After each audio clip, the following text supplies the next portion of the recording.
নমস্কার বন্ধুরা, পারমিতার ব্লগে আপনাদের স্বাগত। আজকে চলে এসেছি সোয়াবিনের পোলাও নিয়ে।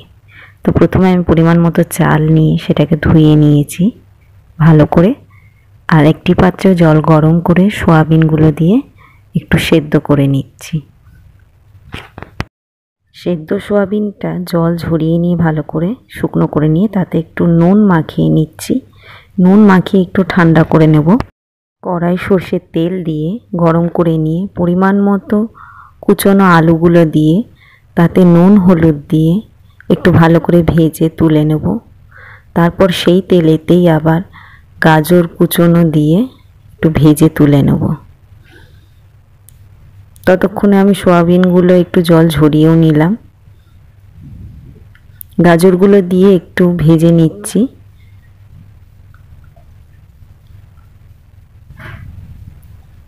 ভাজা হয়ে গেলে তুলে নেব।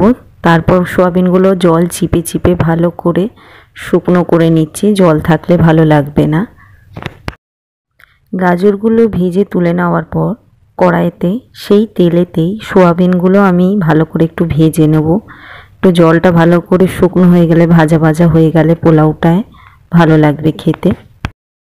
কড়াতে পরিমাণ মতো সর্ষের তেল দিয়ে তাতে গোটা গরম মশলাগুলো দিয়ে দেবো, সাথে জিরে আর তেজপাতাও দিয়ে দেবো, আর শুকনো লঙ্কাও দিয়ে দেবো। একটু ভাজা হয়ে যাওয়ার সাথে সাথে তাতে আদা বাটা, কাঁচা লঙ্কা বাটা, নুন, হলুদ, সামান্য চিনি, লঙ্কার গুঁড়ো, জিরে গুঁড়ো, ধনে গুঁড়ো দিয়ে ভালো করে একটু নেড়ে চেড়ে ভেজে নেব। তারপর তাতে টমেটো কুচি দিয়ে ভালো করে মশলাটা কষিয়ে নেব। টমেটো কুচি দেওয়ার পর তার মধ্যে নুন দিয়ে পরিমাণ মতো মশলাটা ভালো করে কষিয়ে নেব।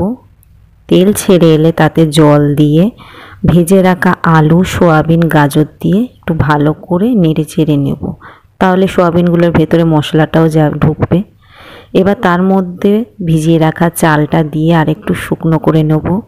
একটু ভাজা ভাজা হয়ে গেলে তাতে গোলমরিচ গুঁড়ো, ঘি দিয়ে একটু নেড়ে নিয়ে বড় হাঁড়ির মধ্যে পোলাওয়ের মিশ্রণগুলো ঢেলে নেব। তার মধ্যে গরম জল করে পরিমাণ মতো গরম জল দিয়ে একটু স্টিম দেব। স্টিম দেওয়ার আগে ওপরে একটু ঘি দিয়ে নেব।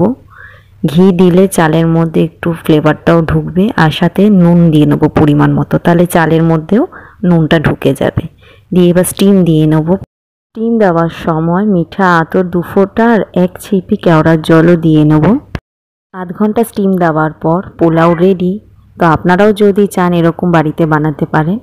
আমার এই রেসিপি যদি আপনাদের পছন্দ হয়ে থাকে, লাইক, কমেন্ট, শেয়ার আর সাবস্ক্রাইবটা করে দেবেন। ভিডিওটা দেখার জন্য অসংখ্য ধন্যবাদ।